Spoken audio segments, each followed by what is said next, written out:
हर खबर पर होगी आपकी पकड़। डाउनलोड कीजिए एबीपी लाइव ऐप। प्रधानमंत्री मोदी ने 14 अप्रैल को देश को संबोधित करते हुए कहा था कि 20 अप्रैल के बाद कुछ जगहों पर छूट देने के लिए समीक्षा होगी, लेकिन हॉटस्पॉट वाली जगहों पर कोई छूट नहीं दी जाएगी। दिल्ली के सभी जिले हॉटस्पॉट के तौर पर चिन्हित हैं। ऐसे में दिल्ली के सीएम अरविंद केजरीवाल ने साफ कर दिया है कि 20 अप्रैल के बाद अभी दिल्ली में कोई छूट नहीं दी जाएगी। आज जब ये निर्णय अपने को लेना है कि कल से कुछ ढिलाई देनी है कि नहीं देनी, मैं भी देना चाहता हूं ढिलाई। इतनी सख्ती बड़ी मुश्किल हो जाती है। कैसे लोगों का गुजारा चलेगा, कैसे लोगों की रोजी रोटी चलेगी, कैसे लोगों का घर चलेगा। लोग बहुत मुश्किल में हैं,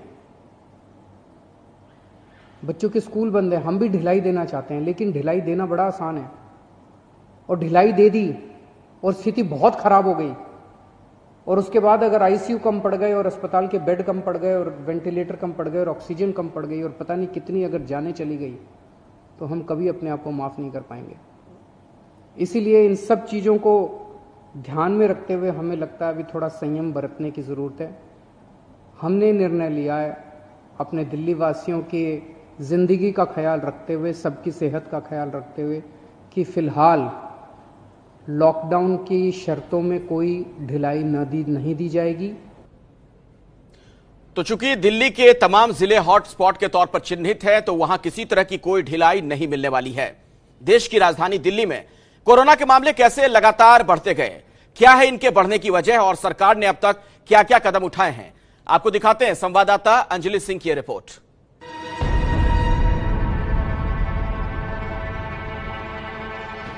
दिल्ली देश की राजधानी, देश में हो रही हर बड़ी घटना का केंद्र।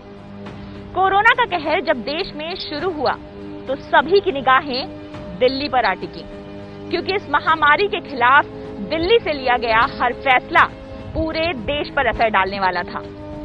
दिल्ली में कोरोना से लड़ने की तैयारी दिल्ली सरकार ने पहले ही शुरू कर दी थी। दिल्ली में कोरोना का सबसे पहला मामला 2 मार्च को सामने आया था। 13 मार्च को दिल्ली में कोरोना से पहली मौत 68 साल की एक महिला की हुई। 2 मार्च से 31 मार्च के बीच कोरोना से संक्रमित हर दिन औसतन 4 से 5 मरीज ही सामने आए।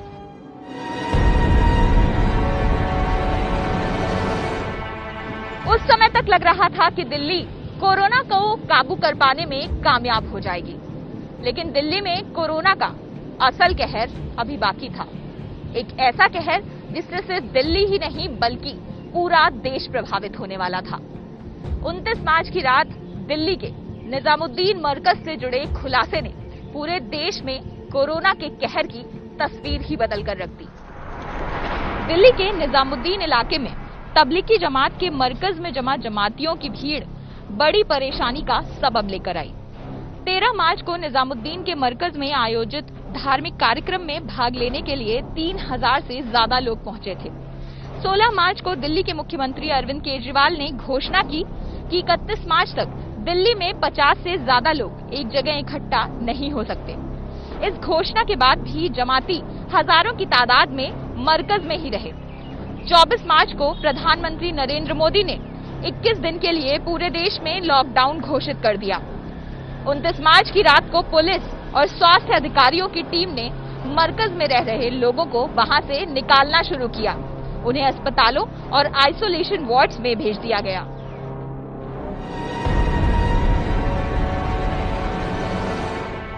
करीब 36 घंटे तक चले ऑपरेशन के बाद दिल्ली के निजामुद्दीन मरकज से तबलीगी जमात से जुड़े 2300 से ज्यादा लोगों को बाहर निकाला गया। इसके बाद दिल्ली में कोरोना के मामलों में तेजी से इजाफा देखने को मिला। 31 मार्च को जहां दिल्ली में कोरोना के कुल पॉजिटिव मामलों की संख्या 120 थी, तो महज 11 दिन में ये आंकड़ा बढ़कर 1000 के पार चला गया और इनमें से 70% से ज्यादा मामले मरकज के ही थे।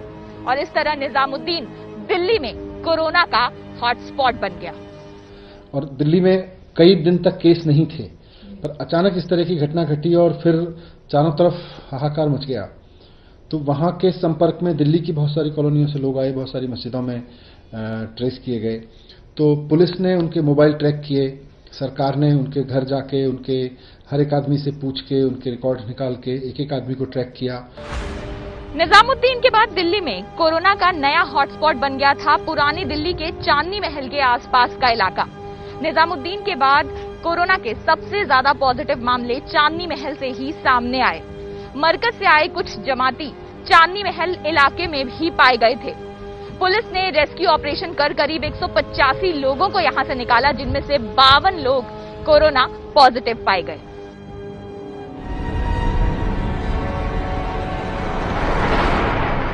मरकज के मामले ने सभी समीकरणों को हिलाकर रख दिया था, लेकिन कोरोना को लेकर दिल्ली सरकार पूरी तरह से तैयार थी।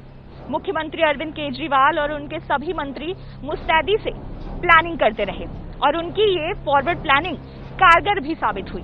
दरअसल सरकार पहले से ही 30,000 मरीजों की संख्या को ध्यान में रखकर इंतजाम कर रही थी, इसलिए मरकज का मामला सामने आने के बाद भी अस्पताल में बेड और क्वारंटीन सेंटर की संख्या में कमी नहीं आई।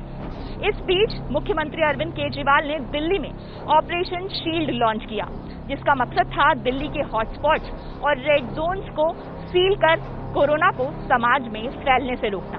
और वाकई मुख्यमंत्री अरविंद केजरीवाल का ऑपरेशन शील्ड दिल्ली में एक सुरक्षा कवच साबित हुआ। आज भी बड़े अस्पतालों में 3,000 से ज्यादा बेड हमारे पास हैं और एट एनी गिवन टाइम अगर हमारे को 1,500-2,000 बेड बढ़ाने हो हम 24 घंटे में बढ़ा देंगे विद इन 24 आवर्स।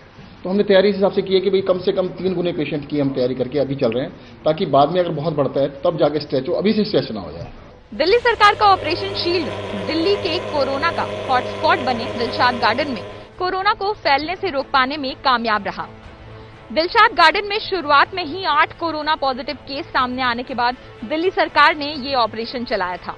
इस ऑपरेशन के तहत सीलिंग, होम क्वारंटीन, आइसोलेशन और ट्रेसिंग, जरूरी सामान की door step delivery, local sanitization और door to door health checkup किया जाता है।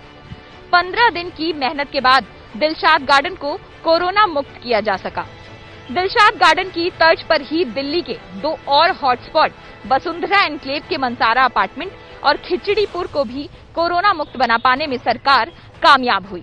सुबह 7 बजे से 10 बजे तक और शाम को 4 बजे से 7 बजे तक तमाम एसेंशियल आइटम्स की दुकानें खुलेंगी। हमारी लगातार मॉनिटरिंग है और सुबह अर्ली मॉर्निंग से लेकर रात को देर रात तक, और किसी भी समय कोई भी समस्या आती है हम उसको सॉल्व करते हैं। 2 चीजें हैं, एक तो जो समस्या है उसको सॉल्व करना, दूसरा है कि एडवांस प्लानिंग। तो इमीडिएट प्रॉब्लम को, आज की प्रॉब्लम को, अभी की प्रॉब्लम को सॉल्व करना ही करना है, बट आप अगर थोड़ा एडवांस प्लानिंग करके रखेंगे तो you can contain the things. तो रेड एरियाज और ऑरेंज जोन, यानी कि रेड जोन और ऑरेंज जोन जो कंटेनमेंट एरिया है, हॉटस्पॉट है, या जहां पर संक्रमण फैलने की आशंका है, उन इलाकों में सबसे पहले हम इस इंपोर्टेड मशीन को उतारकर पूरे तरीके से उस इलाके का सैनिटाइजेशन करेंगे। वहां पर जितने वायरस हैं, कीटाणु हैं, जर्म्स हैं, उनको मारेंगे।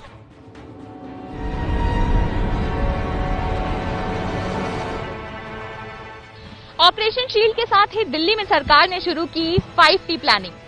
5T यानी testing, tracing, treatment, team work, tracking और मॉनिटरिंग। इस 5T प्लानिंग के तहत कराई जाने वाली ट्रेसिंग भी कोरोना की रोकथाम में एक अहम हथियार साबित हुई। दरअसल दिल्ली सरकार ने 25,000 से ज्यादा ऐसे लोगों के नंबर दिल्ली पुलिस को उपलब्ध कराए हैं जिनको होम क्वारंटीन किया गया है।